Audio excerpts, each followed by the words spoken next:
My fiancé announced, "My family issues are none of your business. Don't ask again." I replied, "All right." After that, I stopped involving her in any part of my life that required trust. When she suddenly realized everyone else knew something she didn't. What happened next caught her completely off guard. I'm 36, and I've been engaged for about 8 months now. We'd been dating for 2 years before I proposed, and honestly, things were good. Not perfect, but good enough that I thought we were building towards something solid. She was independent, driven, and had this way of making me laugh even on my worst days. But there was always this wall when it came to her family. From early on, I noticed she never really talked about them. Her parents, her siblings. It was like they existed in some parallel universe she refused to let me into. At first, I didn't push. Everyone has complicated family dynamics, right? But as we got more serious, it started feeling strange. I'd met them exactly twice in 2 years. Both times were brief, awkward dinners where everyone smiled too much and said too little. About 3 months ago, I tried to address it. We were sitting in the living room on a Sunday afternoon, and I'd just gotten off the phone with my own mom, who was asking about wedding plans and whether her family would be involved in any of the planning. "Hey," I said, putting my phone down.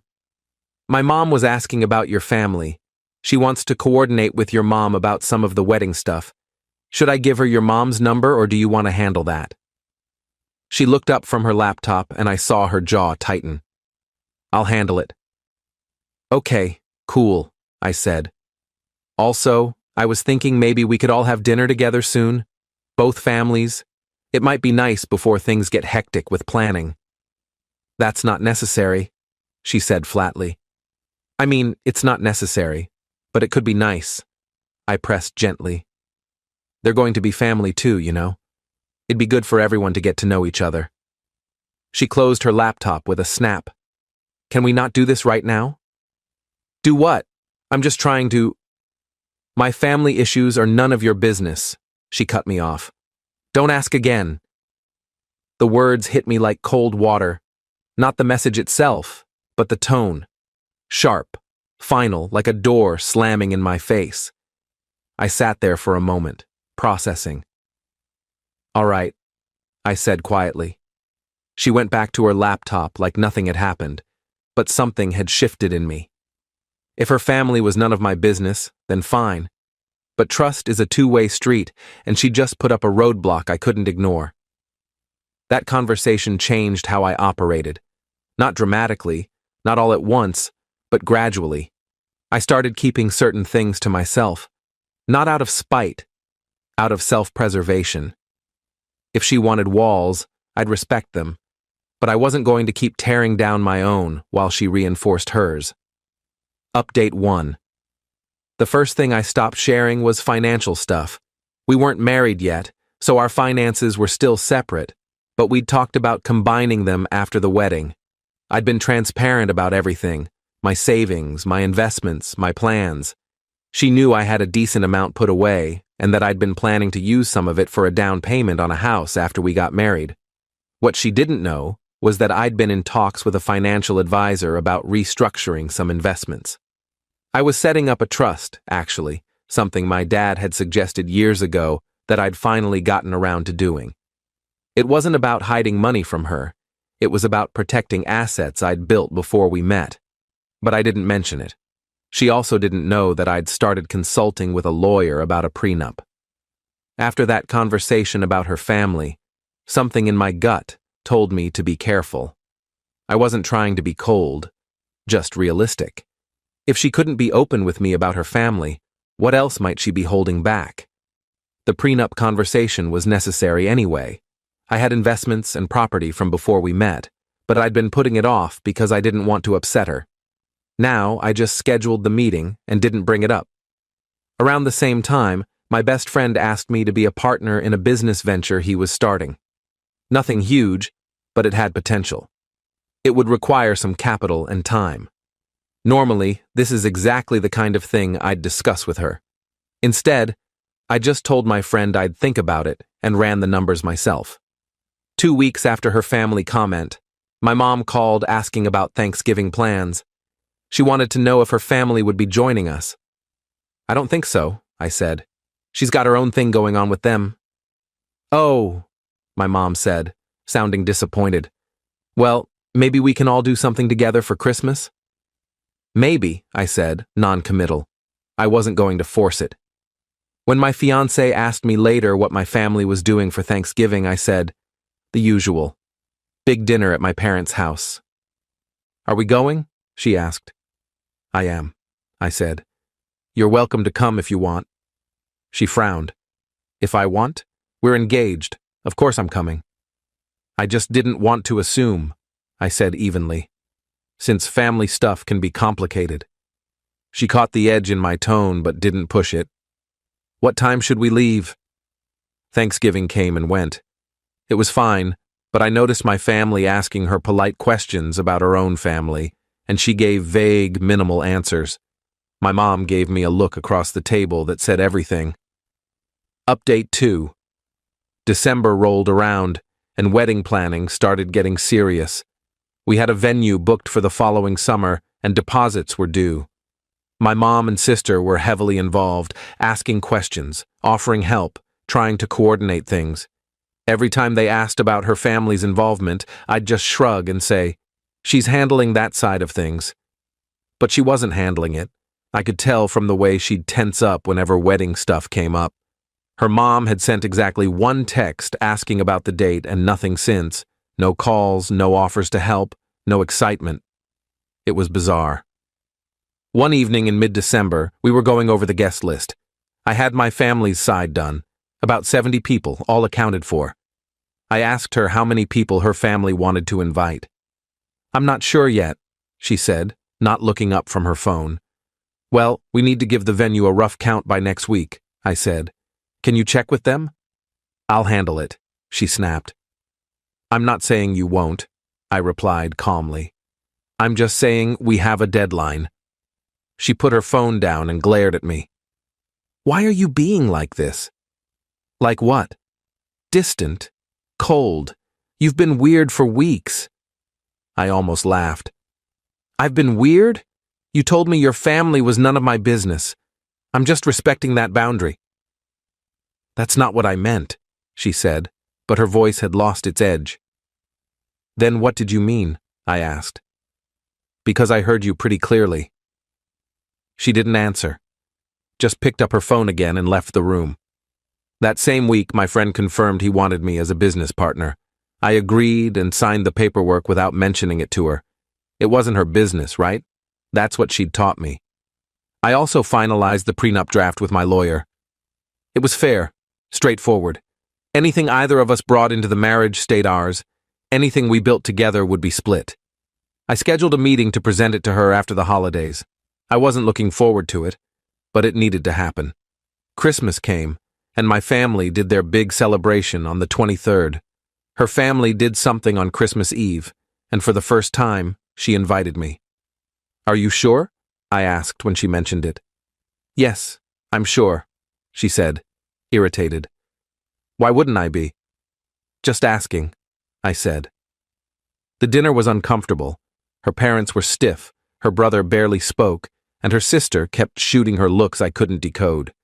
There was tension in that house you could cut with a knife. When we left, I didn't ask about it. None of my business, remember? Update 3 January hit, and things started unraveling faster than I expected. My mom called me one afternoon while I was at work. Hey, sweetie, she said. I wanted to run something by you. Your aunt was asking about whether her family is contributing to any wedding costs. I wasn't sure what to tell her. Why would her family contribute? I asked, confused. Well, traditionally the bride's family covers certain things, my mom said carefully. I just wanted to make sure we weren't stepping on any toes or duplicating efforts. Mom, I don't think her family is contributing anything, I said. There was a pause. Have you talked to her about that? It's none of my business, apparently, I said, more bitterly than I intended. Honey, you're marrying her. It kind of is your business. You'd think, I muttered. After that call, my mom, sister, and aunt apparently had a group chat going where they discussed the wedding situation. I wasn't part of it, but my sister let it slip one day when we met for coffee. "So, what's the deal with her family?" she asked point blank. "Honestly, I have no idea," I said. "She won't talk about it." "That's so weird," my sister said. "Like, red flag weird." "Tell me about it." "Have you met them?" "Twice, maybe 3 times if you count Christmas." My sister's eyes widened. "You're engaged to someone whose family you've barely met?" "Apparently," I said, feeling defensive even though I agreed with her. She sipped her coffee, thinking, "Do you think there's something actually wrong? Like abuse or something?" "I don't know," I admitted. "She won't tell me anything." I tried asking, and she shut me down hard. "So what are you going to do?" "Honestly, I'm protecting myself," I said. "I'm getting a prenup drawn up, and I'm not making any more big decisions that involve her until I know what I'm actually walking into." My sister nodded slowly. Smart, sad, but smart. That conversation stayed with me. It was one thing for me to have doubts, but hearing someone else validate them made it real. A few days later, the business partnership with my friend became official. We had a small celebration dinner with a few other investors and partners. I didn't invite my fiancée. When she asked where I'd been that night, I said I'd had dinner with some friends. "Which friends?" she asked. "Just some guys from way back," I said vaguely. She looked at me suspiciously, but didn't press. The following week, I had the prenup conversation. I'd been dreading it, but it needed to happen. We were sitting at the kitchen table after dinner. I pulled out the folder and slid it across to her. "What's this?" she asked. "A prenup," I said. "I had my lawyer draw it up. It's pretty standard, just protects what we each brought into the marriage." Her face went pale, then red. "You're seriously asking me to sign a prenup?" "Yes," I said calmly. "It's not about trust. It's just practical." "It's absolutely about trust," she shouted. "You don't trust me." "Do you trust me?" I asked quietly. That stopped her. "What?" "Do you trust me?" I repeated. "Because you won't let me into huge parts of your life, your family, your past. You've locked me out of all of it. So yeah, I'm being practical, because I don't know what I don't know." She stared at the folder like it might bite her. "I can't believe you're doing this." "Read it," I said. "Take it to your own lawyer if you want, but I'm not getting married without one." She grabbed the folder and stormed off to the bedroom. I heard the door slam. Update 4. She didn't speak to me for 2 days. Just ice-cold silence and sleeping on the couch. On the 3rd day, she came to me with the prenup, unsigned. "I'm not signing this," she said. "Then we're not getting married," I replied.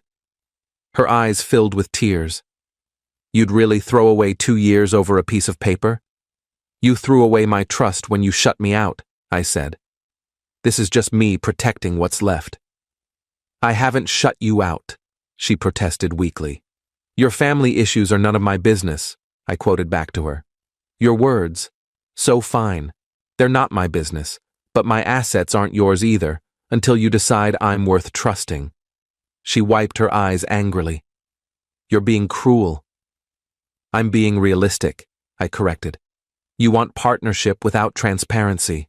That's not how this works." She left the apartment and didn't come back that night. I found out later she went to her parents' house. The next morning, my sister called me. "Hey, so, this is weird, but I ran into someone yesterday who knows her family." My stomach dropped. "Okay?" "They told me something. I don't know if it's true, but—" She hesitated. "Just tell me," I said. Apparently, her family is in serious financial trouble, like bankruptcy-level trouble. They lost their business a few years ago and haven't recovered. Everything clicked into place. The avoidance, the secrecy, the tension at Christmas. "Are you sure?" "That's what I was told," my sister said. "And there's more. Apparently they've been asking her for money." A lot of money. I felt sick. How much? I don't know exact numbers, but enough that it's causing problems. After that call, I did something I'm not proud of. I checked our shared credit card statement, the one we used for joint expenses. There were cash withdrawals I didn't recognize, thousands of dollars over the past 6 months, always in round numbers. 500 here, 1,000 there. I called the credit card company and got detailed statements. The pattern was clear. She'd been withdrawing cash regularly and never mentioned it. Update 5. When she came back to the apartment 2 days later, I had the statements printed out on the kitchen table. She walked in, saw them, and froze. "Sit down," I said. She sat, eyes on the papers. "How much have you given them?" I asked. "I don't know what you're talking about," she said, but her voice shook. "Don't," I said firmly. "Just don't. I know about your family's financial situation. I know you've been sending them money." "How much?" She stared at the table. "About 20,000 over the last year." I felt like I'd been punched. $20,000. From our joint account. "It was my money too," she said defensively. "It was our money for our life together," I shot back. "For the wedding, for our future. And you sent it to your family without telling me?" "They needed it," she whispered. "They were going to lose their house." "So you lied to me for a year. You hid this from me while we were planning a wedding, while I was trusting you with my life." "I didn't know how to tell you," she said, tears streaming now. "I was embarrassed, ashamed. So instead you shut me out and made me feel crazy for asking questions?" She didn't answer. "The prenup makes sense now," I said. "You need access to my money, because yours is going to prop up your family."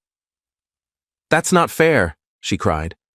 "What's not fair is lying to your fiancé for a year," I said. "What's not fair is making me the bad guy for wanting transparency." I stood up. "I need time to think. You should stay somewhere else for a few days." "Please," she begged. "We can work through this." "I don't know if we can," I said honestly. "I don't know if I even know who you are anymore." She packed a bag and left. As soon as she was gone, I called my lawyer. Final update.